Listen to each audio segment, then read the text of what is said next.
Hello friends, कैसे हैं आप लोग। आज हम लोग पढ़ेंगे सीआरडी यानी सर्टिफिकेट इन रूरल डेवलपमेंट, जिसमें आज हम पढ़ेंगे एमआरडी 101 के खंड 1 में इकाई 1 ग्रामीण समाज का परिचय, जिसमें आज हम आपके लिए लेकर आए हैं ग्रामीण समाज की आदर्श नमूना।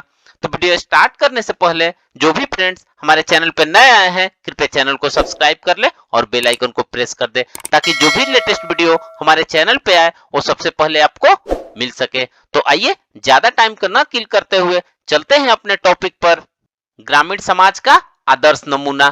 तो आइए वीडियो को स्टार्ट करते हैं।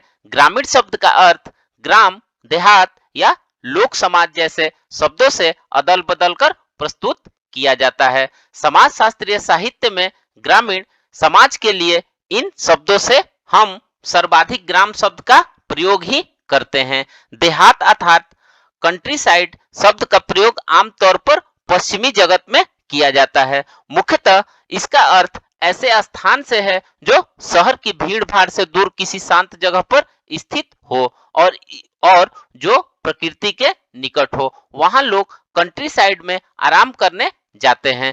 विकासशील देशों में गांव की तरह ये स्थान सुविधा वंचित नहीं होते हैं। कंट्री साइड में मनोरंजन के केंद्र और मधुशाला जैसी सुविधाएं मौजूद होती है। यह केवल शहर की तेज व्यस्तता देखने को नहीं मिलती है। आइए अब लोक शब्द पर नजर डालें, जिसे रॉबर्ट रेडफील्ड के कार्यों के माध्यम से लोकप्रियता प्राप्त हुई है। इसका अर्थ छोटी पारंपरिक और सजातीय समुदाय के व्यक्ति या व्यक्तियों का समूह। लोक समाज का निहितार्थ है पारंपरिक और समान जाति से गठित समाज। तेजी से बदलते और विजातीय शहरी समाज की तुलना में इस श्रेणी को सांस्कृतिक दृष्टिकोण से भली भांति व्यक्त किया जा सकता है, जैसे कि हमने पहले ग्रामीण शहरी निरंतरता की बात की थी। इसी तरह रेडफील्ड ने लोक शहरी निरंतरता पर काफी कुछ लिखा है।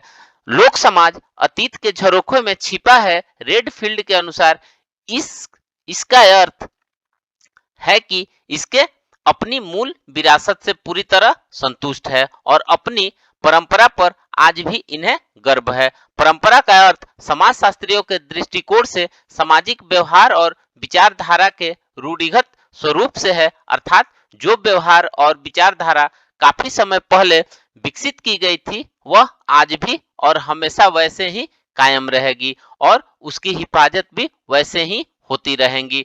ग्रामीण समाज की तुलना में शहरी समाज भविष्य की ओर उन्मुख है और लोगों को जो मिला है उससे संतुष्ट नहीं है और इन्हें प्राप्त वस्तुओं को हमेशा बदलने की अर्थात उनमें नवीनता लाने की ललक बनी रहती है। यदि शहरी भविष्य की ओर देखते हैं तो ग्रामीणों की सोच पिछड़ी ही रहती है, अर्थात पीछे की ओर सोचते हैं। यदि शहरी जीवन बदलाव की ओर उन्मुख है तो लोक समाज स्थिरता पर ही टिका रहता है। आइए अब ग्रामीण शब्द की पर निगाह डालें। समाजशास्त्र की दृष्टि से ग्रामीण शब्द का अभिप्राय है कि शहरी समाज की तुलना में यह एक छोटा समाज होता है, अर्थात इसकी आबादी कम होती है और इसका भौगोलिक क्षेत्र भी अपेक्षाकृत छोटा होता है।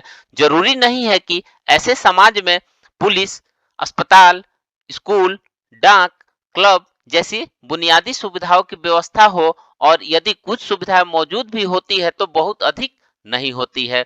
ग्रामीण आबादी की अपेक्षाकृत कम होती है और अपनी सामाजिक परिस्थिति के अनुसार ही ये समूह बनाकर रहते हैं। अन्य शब्दों में समान परिस्थिति के लोगों के घर भी आसपास ही होते हैं और सोपान क्रम में छोटी परिस्थिति के लोग से सामाजिक और आवासीय दूरी बनाकर रहते हैं। आमतौर पर ग्रामीण व्यक्तियों का बड़ा भाग खेती बाड़ी का काम करता है और उनकी रोजी रोटी कमाने का साधन भी यही है। इसके अलावा ग्रामीण समाज में कुछ अन्य वर्ग भी है जो कला एवं शिल्प जैसे धंधों में लगे हुए हैं। इन्हें कारीगर और दस्तकार कहते हैं, जो खदानों और अनाज के लिए किसानों से अपनी वस्तुओं का आदान प्रदान करते हैं। ग्रामीण समाज में हुए हुनर वाले कुछ ऐसे लोग भी हैं जो पूर्णकालिक या इनमें से अधिकांश अल्पकालिक के रूप में काम करते हैं।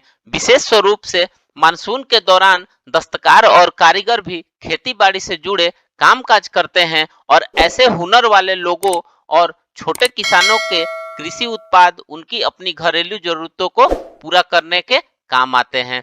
ग्रामीण समाज को पारंपरिक रीति रिवाजों और लोक शैलियों का खजाना माना जाता है। इससे पारंपरिक संस्कृति का संरक्षण होता है और इसके अनेक सांस्कृतिक मूल्यों और गुणों को शहरी क्षेत्रों तक ले भी जाया जाता है, जो रूप धारण करके शहरी क्षेत्रों का अभिन्न अंग बन जाते हैं। जब बुद्धिजीवी कहते हैं कि भारत ग्रामों में बसा है, तो उनके कहने का अर्थ यह होता है कि भारत का 3/4 भाग ग्रामों में बसा है, बल्कि इसके साथ साथ वे भी मानते हैं कि भारतीय समाज और सभ्यता के मौलिक मूल्य ग्रामों में संरक्षित हैं, जहां से इन्हें शहरों और कस्बों की ओर संचारित किया जाता है। जब तक भारतीय ग्रामों को न समझ लिया जाए, तब तक भारत की आत्मा को नहीं समझा जा सकता। तो फ्रेंड्स, आज हमने ग्रामीण समाज के परिचय में ग्रामीण समाज का आदर्श नमूना के बारे में पढ़ा। तो मिलते हैं एक नए वीडियो के साथ में, तब तक से हमारे चैनल पे बने रहिए। धन्यवाद।